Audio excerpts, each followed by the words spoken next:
భారతదేశ వ్యాప్తంగా ఎండలు రికార్డు స్థాయిలో మండిపోతున్నాయి. ముఖ్యంగా ఉత్తరప్రదేశ్లో బానుడి బగబగలకు మనుషులే కాదు అడవి జంతువులు కూడా విలువిలలాడిపోతున్నాయి. ఈ తీవ్రమైన హీట్ వేవ్ పరిస్థితుల నుండి వన్యప్రాణులను కాపాడటానికి లక్నోలోని నవాబ్ వాజిద్ అలీ షా జూలాజికల్ గార్డెన్ యాజమాన్యం రంగంలోకి దిగింది. స్థానికంగా బనారసీ బాగ్ అని పిలుచుకునే ఈ చారిత్రాత్మక జూ అడ్మినిస్ట్రేషన్ జూలోని మూగజీవాలకు వడదెబ్బ తగలకుండా హీట్ మేనేజ్మెంట్ ప్లాన్ ను అమలు చేస్తోంది. ఎండ తీవ్రతను, వేడి గాలులను తట్టుకునేలా జూలోని జంతువుల ఎన్క్లోజర్లను పూర్తిగా అధునాతన కూలింగ్ జోన్లుగా మార్చేసింది. జూ అధికారులు తీసుకున్న ఈ ముందస్తు చర్యల వల్ల క్రూర జంతువుల నుండి పక్షుల వరకు ఎండవేడి నుండి ఎంతో ఉపశమనాన్ని పొందుతున్నాయి.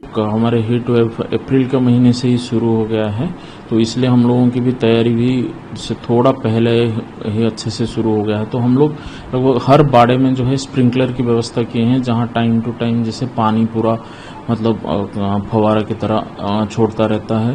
इसको छोड़ के जो बर्ड सेक्शन है और हिरन, इन सब सेक्शन में जैसे क्या कहते हैं छप्पर रखे हैं कि घास के छप्पर रखे हैं कि जहाँ पे अगर पानी आएगा तो ठंडी रहेगी, टेम्परेचर कंट्रोल में रहेगा. इसको छोड़ के जो बड़े बड़े बाड़े हैं हमारे, खासकर टाइगर, लायन और भालू के, इन सब में कूलर की भी व्यवस्था की गई है. और बड़े बड़े बाड़ों में जहाँ पे भी पानी रखने की सुविधा है तो वहाँ पानी में मतलब पानी पूरा भर के रखा गया है, जिसमें आप देख सकते हैं कि जानवर जो है वहीं ज़्यादातर टाइम बैठे रहते हैं. तो ये सब व्यवस्था की गई है. इसको छोड़ के डाइटिंग में भी थोड़ा बहुत, जो कि हमारे नॉर्मली मई के महीने में शुरू होता है, तो हमारी डॉक्टरों की टीम है उनकी देखरेख में चल रहा है. तो अभी जैसे जो तृणभोजी प्राणी है उसमें फल की जैसे फल की मात्रा बढ़ा दी गई है. पहले जैसे जहाँ साग सब्जी ज़्यादा खाते थे, आजकल जैसे फल हो गया, तरबूज हो गया, ककड़ी, खीरा, इन सब दिया जाता है. और तृणभोजी प्राणी हमारे, और जो हमारे कार्निवोरस होते हैं, जो मांसाहारी प्राणी होते हैं, तो उन लोगों का थोड़ा सा कम होता है डाइट. जैसे कोई अगर जानवर 10 किलो मीट खाता है तो अभी वो 8.5 से 9 किलो खाना खाते हैं, कि थोड़ा एनर्जी कम. జూ వ్యాప్తంగా ఉన్న వివిధ జంతువుల ఎన్క్లోజర్లలో ఏకంగా 48 హైటెక్ వాటర్ స్ప్రింక్లర్ వ్యవస్థలను ఏర్పాటు చేసినట్లు గార్డెన్ డైరెక్టర్ సంజయ్ వెల్లడించారు. ఈ స్ప్రింక్లర్లు నిరంతరం ఫౌంటైన్ల చల్లటి నీటిని జంతువులపై స్ప్రే చేస్తుంటాయన్నారు.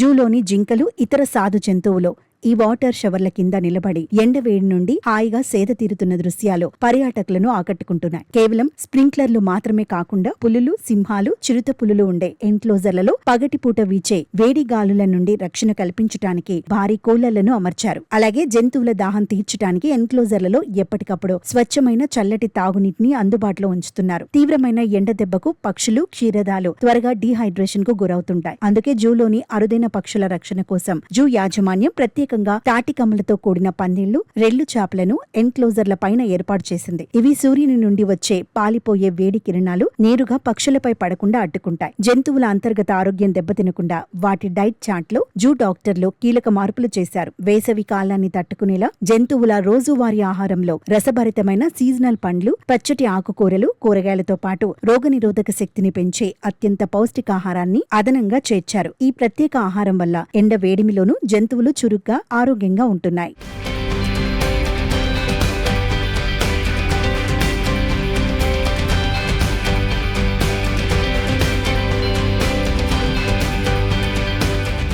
వన్యప్రాణుల సంరక్షణలో ఎప్పుడూ ముందుండే లక్నోలోని ఈ నవాబ్ వాజిద్ అలీ షా జూలాజికల్ గార్డెన్ కు ఒక గొప్ప చారిత్రాత్మక నేపథ్యం ఉంది. బ్రిటిష్ కాలంలో 1921 నవంబర్ 29న ఈ జూను ఏర్పాటు చేశారు. ఒక శతాబ్దానికి పైగా చరిత్ర కలిగిన ఈ జూ నేడు లక్నో నగరంలోని అత్యంత కీలకమైన పర్యాటక కేంద్రంగా విరాజిల్లుతోంది. వేసవి కాలంలో జంతువుల ఆరోగ్యం, సంక్షేమం కోసం IFS అధికారి సంజయ్ కుమార్ బిస్వాల్ నేతృత్వంలో సిబ్బంది చేస్తున్న ఈ కూలింగ్ ప్రయత్నాలు నిజంగా అభినందనీయం.